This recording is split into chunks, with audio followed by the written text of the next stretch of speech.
शहर बेंगलुरु के खूबसूरत हज भवन में कर्नाटक रियासती हज कमेटी के तहत हज 2025 के परवाज़ों की इफ्तिताई तकरीब अमल में आई।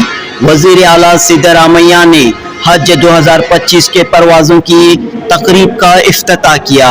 इस मौके पर रियासत कर्नाटक के अहम मुस्लिम कायदीन, अमायदीन, उलमाए कराम मौजूद रहे।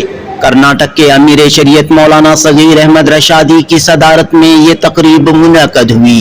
सबसे पहले पुलवामा के दहशतगर्दाना हमले में फौत होने वाले 26 अफराद के अहले खाना के साथ इजहार ताज़ियत किया गया। 1 मिनट की खामोशी मनाते हुए इजहार ताज़ियत और हमदर्दी की गई।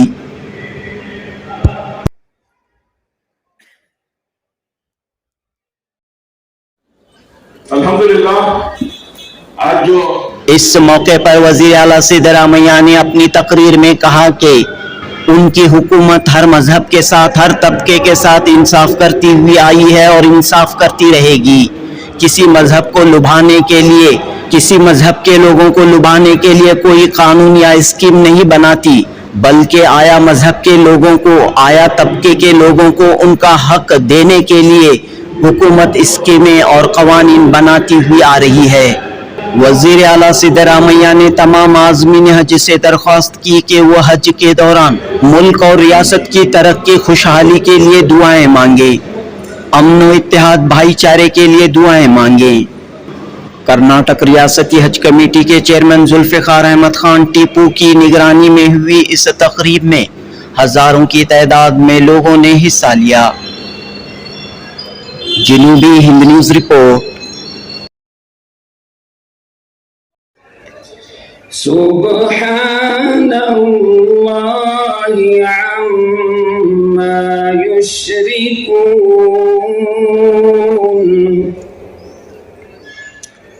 हुवल्लाहुल खालिक। भी एक मौका दिए थे और अल्हम्दुलिल्लाह दूसरे मर्तबा भी मेरे को हज कमेटी का मेंबर बनाए, पहले फिर चेयरमैन बनाए। मैं उनके लिए अल्लाह सुब्हान तआला से गुजारिश करता हूँ, अल्लाह सुब्हान तआला रात दुगनी दिन दुगनी उनको और जो कौम की हमदर्दी और फिक्र रखते हैं, अल्लाह सुब्हान तआला उनके पूरे जायद हाजतों को पूरा फरमाए। और साथ ही साथ जमीर अहमद साहब के साथ उनके वालिदा भी मेरे लिए हर वक्त दुआ करते थे। जो सियासत में जमीर साहब के साथ साथ हम चलते आ रहे हैं शुरू से, वो वालिदा का भी इस मौके पे शुक्रिया अदा करता हूँ। और मेरी वालिदा जो 80 साल की हो चुके हैं, अल्हम्दुलिल्लाह उनके लिए भी इस मौके पे शुक्रिया अदा करता हूँ। और तमाम जो उलमाए किराम मेरे लिए दुआ कर रहे हैं और मेरे साथ जो भी साथ दिए हैं उनका भी, और हमारे जो हज कमेटी मेंबर्स हैं बिलखुसूस मुजाहिद भाई का तमाम का मैं शुक्रिया अदा करता हूँ। 635 ಜನ ಹುಜ್ಜಾಜ್ ಇಕ್ರಾಮ್ ಈ ಸಲ ಟ್ರಾವೆಲ್ ಮಾಡ್ತಾ ಇದ್ದಾರೆ ಹಾಗೂ ಈ ಸಲ ಎಷ್ಟು ಜನ ಅಪ್ಲಿಕೇಶನ್ ಹಾಕಿದ್ರು ಎಲ್ಲರೂ ಟ್ರಾವೆಲ್ ಮಾಡ್ತಾ ಇದ್ದಾರೆ ಸಾಹೇಬ್ರೆ. 2800 ಜನ ಕ್ಯಾನ್ಸಲ್ ಮಾಡಿದ್ದಾರೆ. ಅದಕ್ಕೋಸ್ಕರ ಸಾಮಾನ್ಯ ಏನಾಗ್ತಾ ಇತ್ತು ಅಂದ್ರೆ ಅಪ್ಲಿಕೇಶನ್ ಹಾಕಿ ನಾವು ಹುರ್ರಾ ಮಾಡ್ತಾ ಇದ್ವಿ. ಆ ಹುರ್ರಾ ಪ್ರೋಸೆಸ್ ನಲ್ಲಿ ಸುಮಾರು ಜನ ವೇಟಿಂಗ್ ಲಿಸ್ಟ್ ನಲ್ಲಿ ಇರ್ತಾ ಇದ್ರು, ಅವರು ಎಲ್ಲ ಹೋಗಕ್ ಆಗ್ತಾ ಇರ್ಲಿಲ್ಲ. ಈ ಒಂದು ಸಂದರ್ಭದಲ್ಲಿ ನಮ್ ಜಮೀರ್ ಅಣ್ಣ ರಹೀಂ ಖಾನ್ ಸಾಹೇಬ್ ದುವಾಯಿಂದ ಈ ಸಲ ಯಾರು ಒಂದು ವೇಟಿಂಗ್ ಲಿಸ್ಟ್ ಇಲ್ಲ, ಎಲ್ಲರೂ ನಮ್ಮ ಕರ್ನಾಟಕದಿಂದ ಎಷ್ಟು ಅಪ್ಲಿಕೇಶನ್ ಬಂತು ಎಲ್ಲರೂ ಈ ಸಲ ಹಜ್ಗೆ ಹೋಗ್ತಾ ಇದ್ದಾರೆ ಸರ್. ಅಲ್ಹಮ್ದುಲಿಲ್ಲಾ ಸರ್. ನಾನು ಯಾವಾಗ ನಮ್ ಜಮೀರ್ ಅಣ್ಣ ನನ್ಗೆ ಬಂದು ಚಾರ್ಜ್ ಕೊಟ್ರು ಆವತ್ತಿಂದ ನಾನು ಕೆಲಸ ಮಾಡ್ಕೊಂಡು ಬರ್ತಾ ಇದ್ದೀನಿ. ನಾನು central minority affair minister mister Kiran ರಿಜಿಜುಗೆ ಭೇಟಿ ಮಾಡಿ ಲಾಸ್ಟ್ ಟೈಮ್ ಎಲ್ಲ ಸಿಕ್ಕಾಪಟ್ಟೆ ನಮ್ಮ ಹಜ್ ಕಮಿಟಿಯಿಂದ ಯಾರು ಹುಜ್ಜಾಜ್ ಇಕ್ರಾಮ್ ಹೋಗಿದ್ರು ಸ್ವಲ್ಪ ಪ್ರಾಬ್ಲಮ್ಸ್ ಆಯ್ತು, ರೂಮ್ಸ್ ಪ್ರಾಬ್ಲಮ್ಸ್ ಆಯ್ತು, ಅಕಾಮಿಡೇಷನ್ ಪ್ರಾಬ್ಲಮ್ ಆಗಿ ಸುಮಾರು ಜನ ನಮ್ಗೆ ಕಂಪ್ಲೇಂಟ್ ಮಾಡಿದ್ರು. ನಾನು ಹೋಗಿ ಅವ್ರಿಗೆ ಮಾತಾಡಿ ಮೈನಾರಿಟಿ ಸೆಕ್ರೆಟರಿಗೆ, ಆಮೇಲೆ ಸಿಇಒಗೆ, ಜಾಯಿಂಟ್ ಸೆಕ್ರೆಟರಿಗೆ ಅವ್ರಿಗೆಲ್ಲ ಪರ್ಸನಲಿ ಭೇಟಿ ಮಾಡಿ ನಾನು ನಮ್ಮ ಕರ್ನಾಟಕದಿಂದ ಎಷ್ಟು ಹುಜ್ಜಾಜ್ ಇಕ್ರಾಮ್ ಹೋಗ್ತಾ ಇದ್ದಾರೆ ಅವ್ರಿಗೆಲ್ಲ ಈ ಸಲ ಈಸಿ ಫ್ಲೋ ಆಗಲಿ ಪ್ಲಸ್ ಅಕಾಮಿಡೇಷನ್ ಚೆನ್ನಾಗಿ ಕೊಡ್ಲಿ ಅಂತ ರಿಕ್ವೆಸ್ಟ್ ಮಾಡಿ ಬಂದೆ ಸರ್.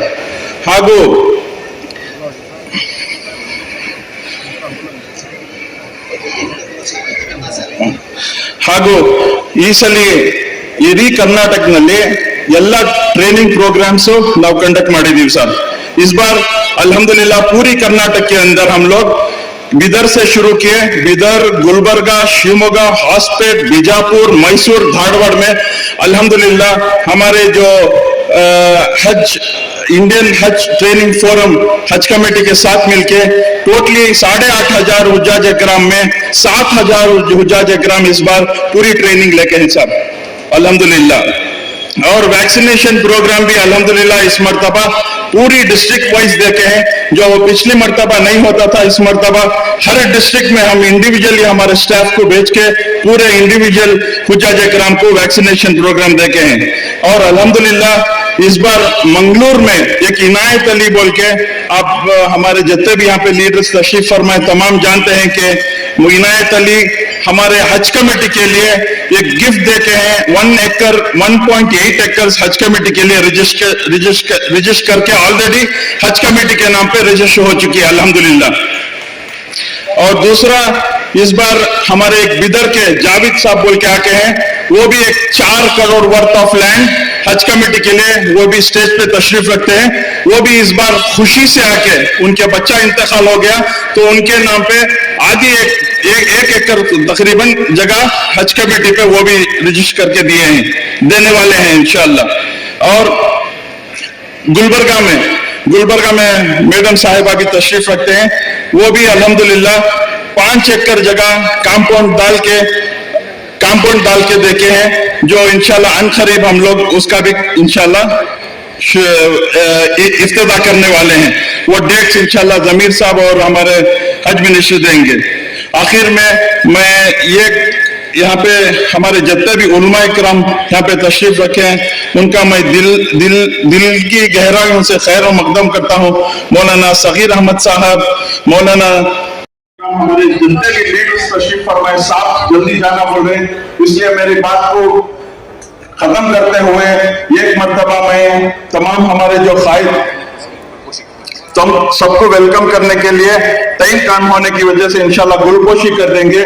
मैं आखिर में एक थोड़े चीज के लिए आपके जितने भी जाहिर हाजत हैं आप दुआ करें। साथ ही साथ मैं ये गुजारिश करता हूँ हमारे हिंदुस्तान के लिए, कर्नाटक के लिए और खुसूसी हमारे ऑनरेबल चीफ मिनिस्टर सिद्धरामैया साहब के लिए और हमारे जमीर अहमद साहब के लिए, रहीम खान साहब के लिए, कृष्णा बैरोगड़ा साहब के लिए, सलीम साहब के लिए, एसी श्रीनिवास मूर्ति साहब के लिए, हमारे नसीर अहमद साहब के लिए, हमारे MP साहब नासिर हुसैन साहब के लिए, हमारे कनीस फातिमा साहिबा के लिए, बल्खीस बानू साहिबा के लिए, मंसूर अली खान साहब के लिए और जितने भी हमारे चेयरमैन यहाँ पे आए हैं उनके लिए मैं पूरे गुलपोशी करने के टाइम पे पूरे नाम लूंगा।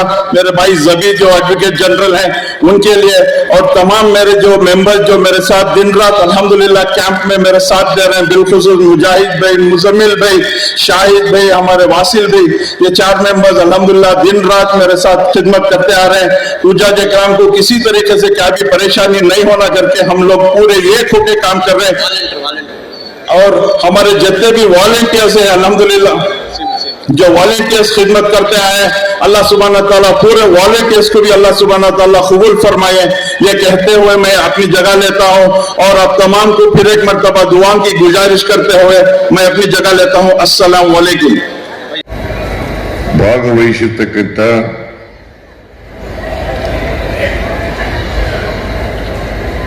ಅಧ್ಯಕ್ಷರು ಅಮೀರ್ ಶರೀಯತ್ ಕರ್ನಾಟಕ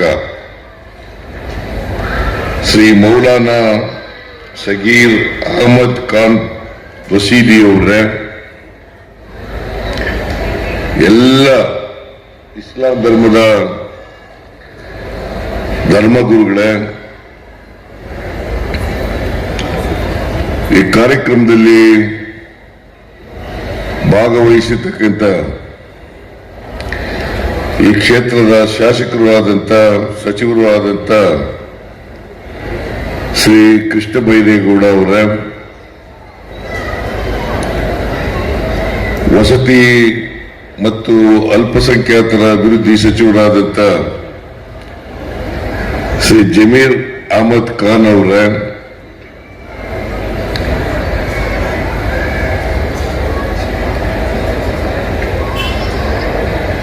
ಪೌರಾಡಳಿತ ಮತ್ತು ಹಜ್ ಖಾತೆಯ ಸಚಿವರಾದಂಥ ಶ್ರೀ ರಹೀಂ ಖಾನ್ ಅವರ, ಮುಖ್ಯಮಂತ್ರಿಗಳ ರಾಜಕೀಯ ಕಾರ್ಯದರ್ಶಿಗಳಾದಂಥ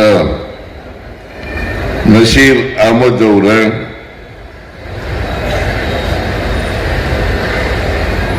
ರಾಜ್ಯಸಭೆಯ ಸದಸ್ಯರಾದಂಥ ಶ್ರೀ ನಾಸೀರ್ ಹುಸೇನ್ ಅವರ, ವಿಧಾನ ಪರಿಷತ್ನಲ್ಲಿ ಮುಖ್ಯ ಸಚೇತಕರಾದಂಥ ಶ್ರೀ ಸಲೀಂ ಅಹಮದ್ ಅವರ, ಶಾಸಕರುಗಳಾದಂಥ ಖದೀಜಾ ಫಾತಿಮಾ ಅವರ, ಎ.ಸಿ. ಶ್ರೀನಿವಾಸ್ ಅವರ, ಮೇಲ್ಮನೆಯ ಸದಸ್ಯರಾದಂಥ ಅಬ್ದುಲ್ ಜಬ್ಬಾರ್ ಅವರ, ಶ್ರೀಮತಿ ಬಲ್ಕೀಸ್ ಬಾನು ಅವರ,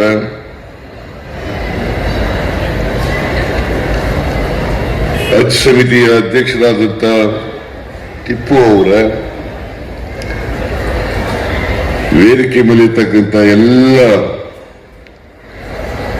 ಆಹ್ವಾನಿತ ಗಣ್ಯರೇ, ಇಲ್ಲಿ ಆಗಮಿಸಿರ್ತಕ್ಕಂಥ ಆತ್ಮೀಯ ಬಂಧುಗಳೇ, ತಾಯಂದಿರೇ, ಮಾಧ್ಯಮದ ಸ್ನೇಹಿತರೆ, ನಾನು ಈ ಹಜ್ ಯಾತ್ರೆಗೆ ಬೀಳ್ಕೊಡ್ತಕ್ಕಂಥ ಕಾರ್ಯಕ್ರಮದಲ್ಲಿ ಬಹಳ ಸಾರಿ ಭಾಗವಹಿಸಿದ್ದೇನೆ.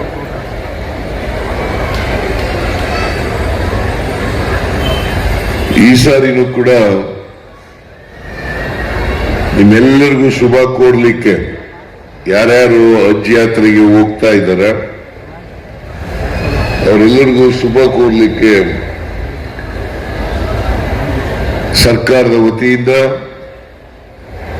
ಮತ್ತು 7 ಕೋಟಿ ಜನರ ವತಿಯಿಂದ ನಾನು ಇವತ್ತು ಇಲ್ಲಿ ಬಂದಿದ್ದೇನೆ.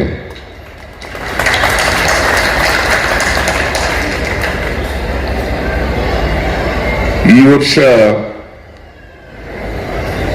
ಸುಮಾರು 8,635 ಜನ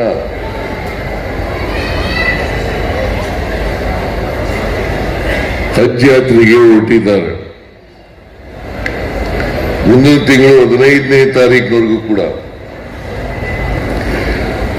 ಸುಮಾರು 27 ವಿಮಾನಗಳಲ್ಲಿ ಪ್ರಯಾಣವನ್ನ ಮಾಡ್ತಾ ಇದ್ದಾರೆ.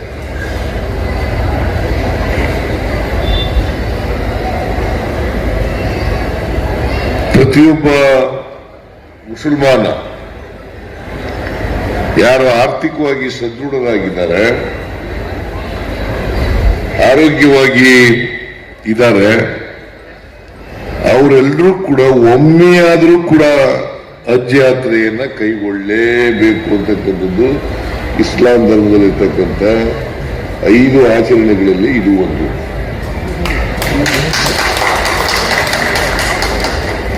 कन्नड़ मालूम कानून कन्नड़ मालूम नहीं है, थोड़ा थोड़ा आता है.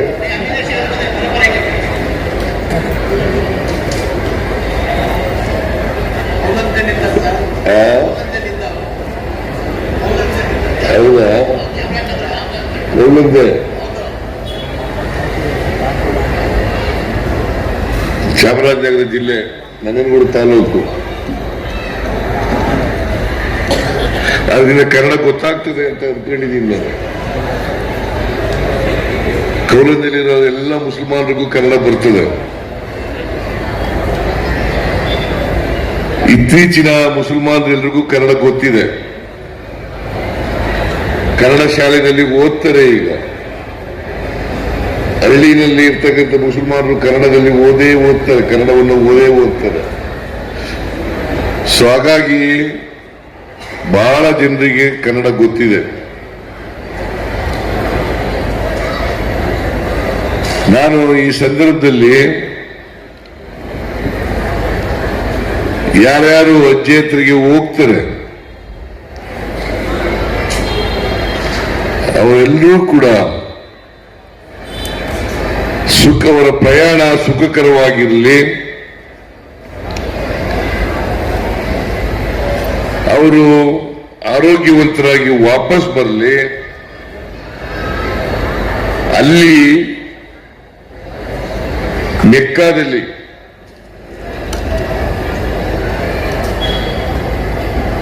ಅವರು ಇಡೀ ದೇಶದ ಭಾರತೀಯರ ಪರವಾಗಿ ಪ್ರಾರ್ಥನೆಯನ್ನ ಮಾಡಬೇಕು ಅಂತಕ್ಕಂಥದ್ದು ನನ್ನ ಕೋರಿಕೆ. 7 ಕೋಟಿ ಕನ್ನಡಿಗರ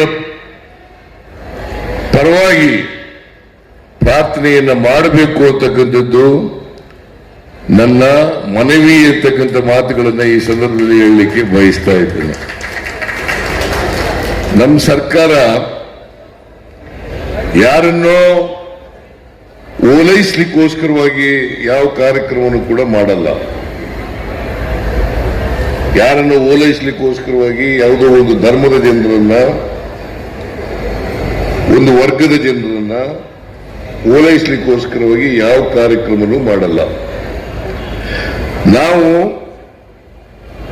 ಈ ಕರ್ನಾಟಕ ಕನ್ನಡ ನಾಡು ಸರ್ವ ಜನಾಂಗದ ಶಾಂತಿಯ ತೋಟ ಆಗಬೇಕು. ಕುವೆಂಪು ಅವರು ಹೇಳಿರ್ತಕ್ಕಂಥದ್ದು. ನಮ್ಮ ದೇಶದಲ್ಲಿ ಅನೇಕ ಜಾತಿಗಳಿದ್ದಾವೆ, ಅನೇಕ ಧರ್ಮಗಳಿದ್ದಾವೆ, ಅನೇಕ ಭಾಷೆಗಳಿದ್ದಾವೆ, ಅನೇಕ ಸಂಸ್ಕೃತಿಗಳಿದ್ದಾವೆ. ನಾವು ಯಾವ್ಯಾವುದೇ ಧರ್ಮಕ್ಕೆ ಸೇರಿರ್ಬೋದು, ಯಾವುದೇ ಜಾತಿಗೆ ಸೇರಿರ್ಬೋದು, ಆದರೆ ಮೂಲತಃ ನಾವೆಲ್ಲರೂ ಕೂಡ ಮಾನವರು, ಮನುಷ್ಯರು ಅಂತಕ್ಕಂಥದ್ದನ್ನು ತಿಳ್ಕೋಬೇಕಾಗುತ್ತೆ. ಆದ್ರಿಂದ ನಾವೆಲ್ಲ ಮಾನವರಾಗಿರ್ಬೇಕು, ಮೃಗಗಳಂತೆ ಇರಬಾರದು. ಯಾವ ಧರ್ಮನೂ ಕೂಡ ಮಾನವರಾಗಿ ಇರಿ ಅಂತ ಹೇಳ್ತದೆ ಹೊರತು ಮೃಗಗಳಾಗಿ ಇರಿ ಅಂತ ಯಾವ ಧರ್ಮನೂ ಹೇಳಲಿಕ್ಕೆ ಸಾಧ್ಯ ಇಲ್ಲ. ಅದು ಇಸ್ಲಾಂ ಧರ್ಮ ಇರ್ಬೋದು, ಹಿಂದೂ ಧರ್ಮ ಇರ್ಬೋದು, ಕ್ರಿಶ್ಚಿಯನ್ ಧರ್ಮ ಇರ್ಬೋದು, ಬೌದ್ಧ ಧರ್ಮ ಇರ್ಬೋದು, ಜೈನ ಧರ್ಮ ಇರ್ಬೋದು,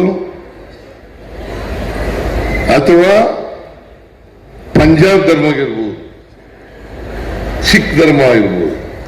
ಯಾವುದೇ ಧರ್ಮನೂ ಕೂಡ ಮನುಷ್ಯತ್ವವನ್ನು ಬೋಧಿಸ್ತಾರೆ ಹೊರತು ಅಮಾನುಷವಾದಂತ, ಅಮಾನವೀಯವಾದಂತ ವಿಚಾರಗಳನ್ನ ಎಲ್ಲೂ ಕೂಡ ಹೇಳಲ್ಲ. ಇದನ್ನ ಪ್ರತಿಯೊಬ್ಬರು ಕೂಡ ಅರ್ಥ ಮಾಡ್ಕೋಬೇಕಾಗ್ತದೆ. ಅದಕ್ಕೋಸ್ಕರ ನೀವೆಲ್ಲರೂ ಕೂಡ ದುವಾ ಮಾಡಬೇಕಾಗಿರ್ತಕ್ಕಂಥದ್ದು, ನಾವೆಲ್ಲ ಮನುಷ್ಯರಾಗಿರೋಣಪ್ಪ, ಮನುಷ್ಯ ಸಮಾಜ ನಿರ್ಮಾಣ ಮಾಡಲಿಕ್ಕೆ ಪ್ರಯತ್ನ ಮಾಡೋಣ, ಒಬ್ಬರೊಬ್ಬರನ್ನ ಪ್ರೀತಿಸ್ತಕ್ಕಂಥದ್ದನ್ನ ಮಾಡಬೇಕು, ಒಬ್ಬರೊಬ್ಬರಿಗೆ ಗೌರವಿಸ್ತಕ್ಕಂಥ ಕೆಲಸವನ್ನು ಮಾಡಬೇಕು. ದ್ವೇಷ, ಅಸೂಯೆ ಇದರಿಂದ ಏನನ್ನೂ ಕೂಡ ಸಾಧನೆ ಮಾಡಲಿಕ್ಕೆ ಸಾಧ್ಯ ಇಲ್ಲ. ನಾವು ಸಮ ಸಮಾಜವನ್ನು ನಿರ್ಮಾಣ ಮಾಡಬೇಕಾದ್ರೆ, ಒಂದು ಸೌಹಾರ್ದಯುತವಾದ ಸಮಾಜವನ್ನು ನಿರ್ಮಾಣ ಮಾಡಬೇಕು ಅನ್ನೋದಾದ್ರೆ ಪರಸ್ಪರ ಪ್ರೀತಿ ಗೌರವದಿಂದ ಬದುಕಬೇಕಾಗ್ತದೆ. ಅದಕ್ಕೆ ನಮ್ಮ ಸಂವಿಧಾನದಲ್ಲಿ ಸಹಿಷ್ಣುತೆ ಮತ್ತು ಸಹಬಾಳ್ವೆ ಇದನ್ನು ಬಹಳ ಸ್ಪಷ್ಟವಾಗಿ ಹೇಳಿದೆ. ಸಹಿಷ್ಣುತೆ, ಸಹಬಾಳ್ವೆ. ಇನ್ನೊಂದು ಧರ್ಮದವರನ್ನ ಸಹಿಸ್ಕೊಳ್ತಕ್ಕಂಥ ಗುಣವನ್ನು ಬೆಳೆಸ್ಕೋಬೇಕು, ಇನ್ನೊಬ್ಬ ವ್ಯಕ್ತಿಯನ್ನ ಸಹಿಸ್ಕೊಳ್ತಕ್ಕಂಥ ಗುಣ ಬೆಳೆಸ್ಕೊಳ್ಬೇಕಾಗ್ತದೆ. ನಾವೆಲ್ಲರೂ ಕೂಡ ಒಟ್ಟಿಗೆ ಬಾಳ್ಬೇಕಾಗ್ತದೆ. ಯಾರೇ ಆಗಿರ್ಲಿ, ಅವರು ಹಿಂದೂಗಳಿರ್ಲಿ, ಮುಸಲ್ಮಾನರಿರ್ಲಿ, ಕ್ರಿಶ್ಚಿಯನ್ರಿರ್ಲಿ, ಬೌದ್ಧರಿರ್ಲಿ, ಸಿಖ್ರಿರ್ಲಿ, ನಾವೆಲ್ಲರೂ ಕೂಡ ಒಂದೇ ತಾಯಿಯ ಮಕ್ಕಳು ಅನ್ನೋ ರೀತಿಯಲ್ಲಿ ಬದುಕ್ತಕ್ಕಂಥ ವ್ಯವಸ್ಥೆಯನ್ನ ನಿರ್ಮಾಣ ಮಾಡ್ಕೊಳ್ತಕ್ಕಂಥದ್ದೇ ನಾವು ಈ ಸಮಾಜಕ್ಕೆ ಕೊಡ್ತಕ್ಕಂಥ ಕೊಡುಗೆ ಅಂತಕ್ಕಂಥದ್ದನ್ನ ಅರ್ಥ ಮಾಡ್ಕೋಬೇಕಾಗ್ತದೆ. ಅದರಿಂದ ನೀವೆಲ್ಲರೂ ಕೂಡ ಹಜ್ಜಿಗೆ ಬಹಳ ದೂರ ಹೋಗ್ತೀರಿ, ವಿಮಾನದಲ್ಲಿ ಹೋಗ್ತೀರಿ. ಈ ನೀವು ಸಮಾಜದಲ್ಲಿ ಸೌಹಾರ್ದಯುತೆ ಬೆಳೀಲಿ. ಯಾಕೆಂದ್ರೆ ನಮ್ಮ ಸಂವಿಧಾನ ಬಹಳ ಸ್ಪಷ್ಟವಾಗಿ ಸ್ವಾತಂತ್ರ್ಯ, ಸಮಾನತೆ, ಭ್ರಾತೃತ್ವ ಈ 3 ಪದಗಳನ್ನು ಬಹಳ ಸ್ಪಷ್ಟವಾಗಿ ಹೇಳಿದೆ. ಸ್ವಾತಂತ್ರ್ಯ, ಸಮಾನತೆ, ಭ್ರಾತೃತ್ವ. ಆದ್ರಿಂದ ಈ ಮೂರು ಪದಗಳನ್ನು ನಾವು ಗಮನದಲ್ಲಿಟ್ಟುಕೊಂಡು ಬಾಳ್ತಕ್ಕಂಥದ್ದು ಅತ್ಯಂತ ಅವಶ್ಯ. ದ್ವೇಷದಿಂದ ಯಾರನ್ನು ಗೆಲ್ಲಕ್ಕಾಗಲ್ಲ. ದ್ವೇಷದಿಂದ ಗೆಲ್ಲಕ್ಕಾಗುತ್ತಾ? ಸ್ನೇಹದಿಂದ ಗೆಲ್ಲಬಹುದು, ಪ್ರೀತಿಯಿಂದ ಗೆಲ್ಲಬಹುದು. ಆದರೆ ದ್ವೇಷದಿಂದ, ವೈರತ್ವದಿಂದ ಯಾರನ್ನು ಕೂಡ ಗೆಲ್ಲಲಿಕ್ಕೆ ಸಾಧ್ಯ ಇಲ್ಲ. ಇದು ಮೂಲಭೂತವಾಗಿ ಪ್ರತಿಯೊಬ್ಬರು ಕೂಡ ಅರ್ಥ ಮಾಡ್ಕೋಬೇಕಾಗ್ತದೆ. ಯಾವುದೇ ಧರ್ಮದವರಾಗಲಿ ಇದನ್ನು ಮೂಲಭೂತವಾಗಿ ಅರ್ಥ ಮಾಡ್ಕೊಳ್ತಕ್ಕಂಥದ್ದು ಅತ್ಯಂತ ಅವಶ್ಯ. ಇದನ್ನ ನಾವು ಅರ್ಥ ಮಾಡ್ಕೋಬೇಕು ಅಂತಕ್ಕಂಥದ್ದು ನಾನು ಹೇಳಲಿಕ್ಕೆ ಬಯಸ್ತಾ ಇದ್ದೇನೆ. ನಾನು ಸರ್ಕಾರದ ಮುಖ್ಯಸ್ಥನಾಗಿ ಯಾವುದೋ ಒಂದು ಧರ್ಮದವರನ್ನು ಓಲೈಸಲಿಕ್ಕೆ ಅಥವಾ ಅವರ ಅಭಿವೃದ್ಧಿಗೆ ಕೆಲಸ ಮಾಡತಕ್ಕಂಥದ್ದಲ್ಲ. ಈ ಸಮಾಜದಲ್ಲಿ ಇರ್ತಕ್ಕಂಥ ಎಲ್ಲ ಬಡವರು ಯಾವುದೇ ಧರ್ಮಕ್ಕೆ ಸೇರಿರಲಿ, ಯಾವ ಜಾತಿಗೆ ಯಾವ ಜಾತಿಗಾರ ಸೇರಿರಲಿ, ಎಲ್ಲರೂ ಕೂಡ ಸಮಾನ ಅವಕಾಶಗಳಿಂದ ಬದುಕಬೇಕು, ಸಮಾನವಾಗಿ ಬದುಕಬೇಕು. ಈಗ ನಾವು ಸ್ವಾತಂತ್ರ್ಯ ಬಂದ ಮೇಲೆ ಪಾರ್ಟಿಷನ್ ಆಯಿತು. ನಮ್ಮಲ್ಲಿ ಭಾರತದಲ್ಲಿ ಕೆಲವು ಮುಸಲ್ಮಾನರು ಉಳ್ಕೊಂಡ್ರು, ಅವರೆಲ್ಲ ಭಾರತೀಯರು, ನಾವೆಲ್ಲ ಭಾರತೀಯರು. ನಾವು ಭಾರತೀಯರಾಗಿ ಇರಬೇಕು ಹೊರತು ಬೇರೊಂದು ಯೋಚನೆ ಮಾಡ್ತಕ್ಕಂಥ ಕೆಲಸವನ್ನು ಮಾಡಬಾರದು. ಮುಸಲ್ಮಾನರು ಕೂಡ ನಮ್ಮ ಅಣ್ಣ ತಮ್ಮದಿರು ಅಂತಕ್ಕಂಥ ಭಾವನೆಯನ್ನು ಬೆಳೆಸಿರ್ತಕ್ಕಂಥದ್ದು ಅತ್ಯಂತ ಅವಶ್ಯ. ಹಿಂದೂಗಳು ಕೂಡ ನಮ್ಮ ಅಣ್ಣ ತಮ್ಮಂದಿರು, ಕ್ರಿಶ್ಚಿಯನ್ರು ಕೂಡ ನಮ್ಮ ಅಣ್ಣ ತಮ್ಮಂದಿರು. ಅದನ್ನ ಬೆಳೆಸ್ಕೋಬೇಕು. ಅದು ಬೆಳೆಸ್ಕೊಂಡಾಗ ಮಾತ್ರ ಸೌಹಾರ್ದತೆಯಿಂದ, ಸಮಾನತೆಯಿಂದ ಬಾಳಲಿಕ್ಕೆ ಸಾಧ್ಯ ಆಗ್ತದೆ. ಇದನ್ನು ನಾವೆಲ್ಲರೂ ಕೂಡ ಅರ್ಥ ಮಾಡ್ಕೋಬೇಕು. ಬಹುಶಃ ದೇವರು ಸಮಾನತೆ ಬಯಸ್ತಾನೆ ಹೊರತು ದ್ವೇಷದ ಸಮಾಜವನ್ನು ಬಯಸಲಿಕ್ಕೆ ಸಾಧ್ಯನೇ ಇಲ್ಲ. ಸಮಾನತೆಯ ಸಮಾಜ, ಪ್ರೀತಿ ವಿಶ್ವಾಸ ಇರ್ತಕ್ಕಂಥ ಸಮಾಜ, ಅಂತ ಸಮಾಜ, ಮಾನವೀಯತೆ ಇರ್ತಕ್ಕಂಥ ಸಮಾಜ, ಅಂತ ಸಮಾಜ ಬಯಸ್ತಾರೆ ಹೊರತು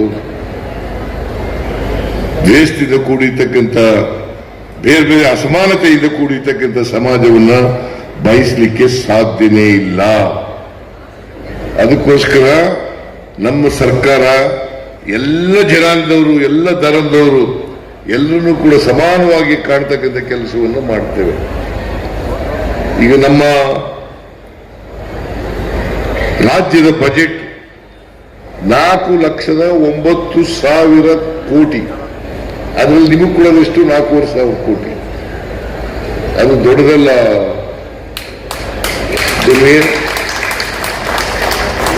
ನೀವು ಕೂಡ ಬದುಕಬೇಕಲ್ಲ, ನಿಮಗೂ ಪಾಲಿದೆಯಲ್ಲ ಈ ಸಮಾಜದಲ್ಲಿ. ನಿಮ್ಮ ಪಾಲನ್ನು ನಾವು ಕೊಡಬೇಕು, ಹಿಂದೂಗಳ ಪಾಲನ್ನು ಅವರು ಕೊಡಬೇಕು, ಕ್ರಿಶ್ಚಿಯನ್ರ ಪಾಲನ್ನು ಅವರು ಕೊಡಬೇಕು. ಎಲ್ರಿಗೂ ಹಂಚಿಕೆ ಆಗ್ಬೇಕಲ್ಲ. ಈ ದೇಶದ ಸಂಪತ್ತು ಎಲ್ರಿಗೂ ಹಂಚಿಕೆ ಆಗ್ಬೇಕಲ್ಲ.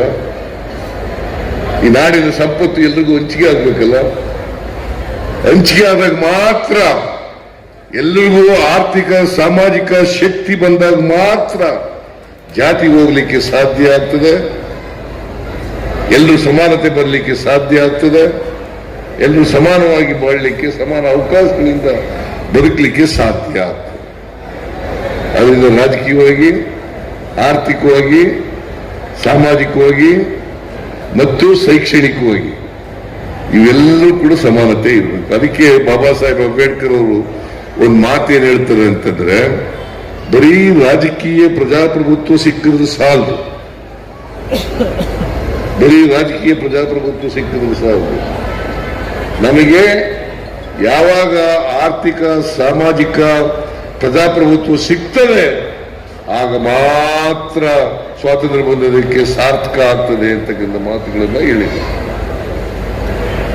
ಆದ್ರೆ ನಂಬಿಕೆ ಇಟ್ಕೊಂಡಿರ್ತಕ್ಕಂಥವ್ರು ನಾವು. ಹಾಗಾಗಿ ಎಲ್ಲ ಸಮಾಜಕ್ಕೂ ಕೂಡ ನಾವು ಮಾಡ್ತೀವಿ, ಎಲ್ರಿಗೂ ಸಮಾನ ಅವಕಾಶಗಳನ್ನ ಕಲ್ಪಿಸ್ಕೊಡ್ತೀವಿ. ನಮ್ಮ ಸಂವಿಧಾನ ಹೇಳಿರೋದೇ ಅದು. ಬಾಬಾ ಸಾಹೇಬ್ ಅಂಬೇಡ್ಕರ್ ಕೊಟ್ಟಿರ್ತಕ್ಕಂಥ ಸಂವಿಧಾನ ಎಲ್ರಿಗೂ ಸಮಾನ ಅವಕಾಶಗಳನ್ನು ಕಲ್ಪಿಸ್ಕೊಡಿ, ಸಮಾನತೆಯನ್ನು ಕಲ್ಪಿಸ್ಕೊಡಿ, ಎಲ್ರಿಗೂ ಭ್ರಾತೃತ್ವವನ್ನು ಕಲ್ಪಿಸ್ಕೊಡಿ, ಇನ್ನೂ ಹೇಳಿರ್ತಕ್ಕಂಥದ್ದು. ನಾವು ಸಂವಿಧಾನದ ದೇವದೇಶಗಳನ್ನ ಆಶಯಗಳನ್ನ ಜಾರಿ ಮಾಡ್ತಕ್ಕಂಥ ಪ್ರಯತ್ನ ಮಾಡ್ತೀವೋ ಹೊರತು ಯಾವ ಧರ್ಮದವರನ್ನು ಕೂಡ ಓಲೈಸ್ತಕ್ಕಂಥ ಕೆಲಸವನ್ನ ಮಾಡಲ್ಲ. ಎಲ್ಲರೂ ಒಂದೇ, ನಮಗೆ ಹಿಂದೂಗಳು ಒಂದಿದೆ, ಮುಸಲ್ಮಾನರು ಒಂದಿದೆ, ಕ್ರಿಶ್ಚಿಯನ್ರು ಒಂದಿದೆ, ಬೌದ್ಧರು ಒಂದಿದೆ, ಜೈನರು ಒಂದಿದೆ, ಸಿಖ್ರು ಒಂದಿದೆ. ಇದು ನಾವು ನಮ್ಮ ಸರ್ಕಾರ ಮಾಡ್ತಕ್ಕಂಥದ್ದು. ಅದರಿಂದ ನಿಮಗೆ ನ್ಯಾಯಯುತವಾಗಿ ಸಿಕ್ಬೇಕಾದಂತ ನಿಮ್ಮ ಹಕ್ಕುಗಳನ್ನ ರಕ್ಷಣೆ ಮಾಡ್ತಕ್ಕಂಥದ್ದು ನಮ್ಮ ಜವಾಬ್ದಾರಿ. ಅದನ್ನು ಮಾಡ್ತಾ ಇದ್ದೀವಿ. ಯಾರು ಏನಾರು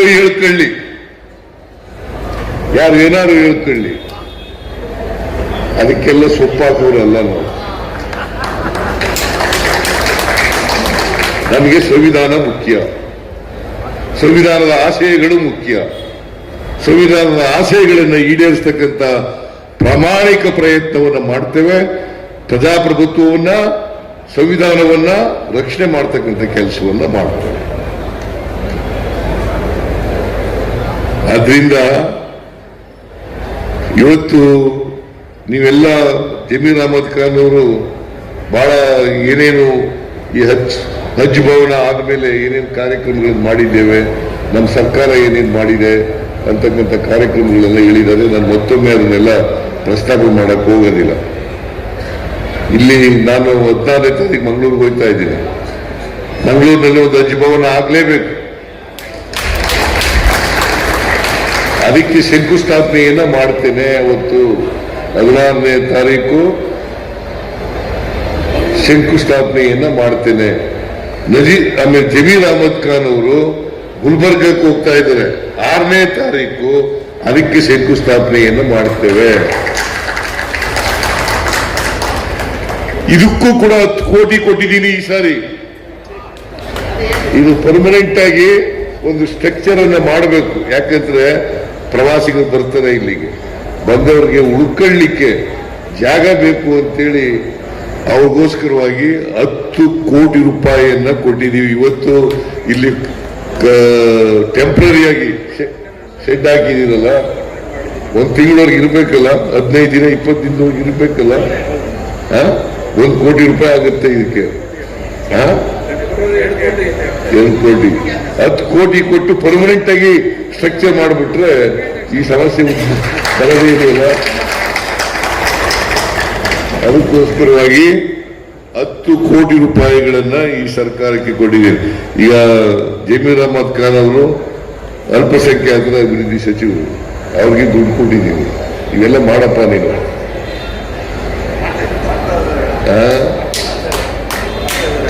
ನೀ ಟಿಪ್ಪು ಅವನ ಶಿಷ್ಯ, ನೀನೇನು ಹೇಳ್ತೇನೆ? ಬೇರೆಯವ್ರು ಹೇಳ್ಬೇಕು, ಬೇರೆಯವ್ರು ಹೇಳ್ಬೇಕು. ಏನ್ರಪ್ಪ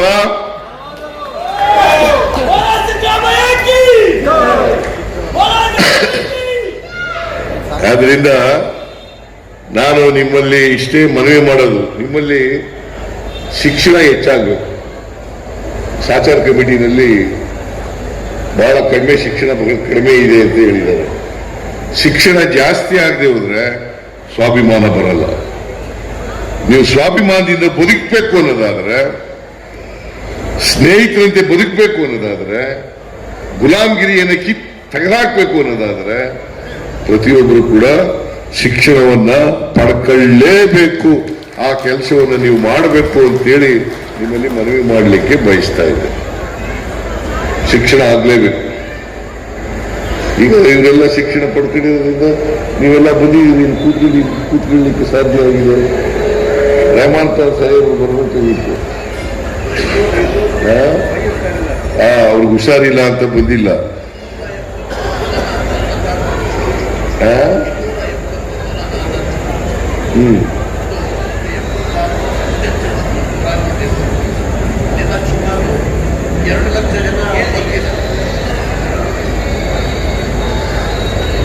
ನಾನು ಸರ್ಕಾರ ಏನೇನು ಮಾಡಿದೆ ಅವೆಲ್ಲ ಹೇಳಕ್ ಹೋಗಲ್ಲ.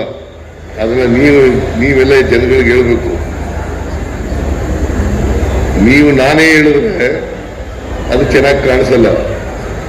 ನಾವು ನಮ್ಮ ಸರ್ಕಾರ ಏನು ಮಾಡಿದೆ ಅದನ್ನ ಜನರಿಗೆ ಹೇಳ್ಬೇಕು. ನೀವು ನಾವು ಯಾರಿಗೂ ಅನ್ಯಾಯ ಮಾಡಲ್ಲ, ಯಾವ ಧರ್ಮದವ್ರಿಗೂ ಅನ್ಯಾಯ ಮಾಡಲ್ಲ, ಯಾವ ಜಾತಿಯವ್ರಿಗೂ ಅನ್ಯಾಯ ಮಾಡಲ್ಲ. ಎಲ್ರಿಗೂ ರಕ್ಷಣೆ ಕೊಡ್ತಕ್ಕಂಥದ್ದೇ ನಮ್ಮ ಕರ್ತವ್ಯ. ನಿಮಗೂ ರಕ್ಷಣೆ ಕೊಡ್ತಕ್ಕಂಥದ್ದೇ ನಮ್ಮ ಕರ್ತವ್ಯ. ಹಾಗಾಗಿ ನಮ್ಮ ಸರ್ಕಾರದಲ್ಲಿ ಯಾರು ಆತಂಕ ಪಡಬೇಕಾದಂತ ಅಗತ್ಯ ಇಲ್ಲ. ಕರ್ನಾಟಕದಲ್ಲಂತೂ ಯಾರು ಆತಂಕ ಪಡಬೇಕಾದಂತ ಅಗತ್ಯ ಇಲ್ಲ. ಎಲ್ಲರೂ ಕೂಡ ಕಾನೂನು ದೃಷ್ಟಿಯಲ್ಲಿ ಸಮಾನರು, ಎಲ್ಲರಿಗೂ ರಕ್ಷಣೆ ಇದೆ. ಅದನ್ನ ನಮ್ಮ ಸರ್ಕಾರ ಮಾಡ್ತದೆ ಅಂತಕ್ಕಂಥ ಮಾತುಗಳನ್ನು ಹೇಳಲಿಕ್ಕೆ ಬಯಸ್ತಾ ಇದ್ದೇನೆ. ನಾನು ಮತ್ತೊಮ್ಮೆ ನೀವೆಲ್ಲ ಹೋಗಿ ಯಾವುದು ಉಮ್ರಾ ಹಜ್ ಯಾತ್ರೆ ಅಲ್ಲಿ ಹೋಗಿ ಪ್ರಾರ್ಥನೆ ಮಾಡಿ. ದುವಾ ಅಂದ್ರೆ ಅದೇ ತಾನೇ ಪ್ರಾರ್ಥನೆ, ದುವಾ ಪ್ರಾರ್ಥನೆ ಮಾಡಿ. ನಾನು ಕನ್ನಡದಲ್ಲಿ ಹೇಳ್ತೀನಂತೆ, ದುವಾ ಕರೋ.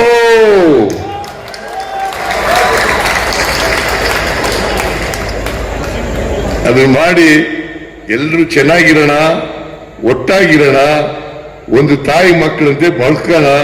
ಅದನ್ನ ಅಂತ ವಾತಾವರಣವನ್ನು ನಿರ್ಮಾಣ ಮಾಡ್ತಕ್ಕಂಥದ್ದಕ್ಕೆ ನೀವೆಲ್ಲರೂ ಕೂಡ ದೇವರಲ್ಲಿ ಪ್ರಾರ್ಥನೆ ಮಾಡಿ ಅಂತ ಹೇಳಿ, ನಿಮ್ಗೆಲ್ಲ ಒಳ್ಳೇದಾಗ್ಲಿ ಅಂತ ಹೇಳಿ ಶುಭ ಕೋರಿ ನನ್ನ ಮಾತುಗಳನ್ನು ಮುಗಿಸ್ತೇನೆ. ಜೈ ಹಿಂದ್, ಜೈ ಕರ್ನಾಟಕ.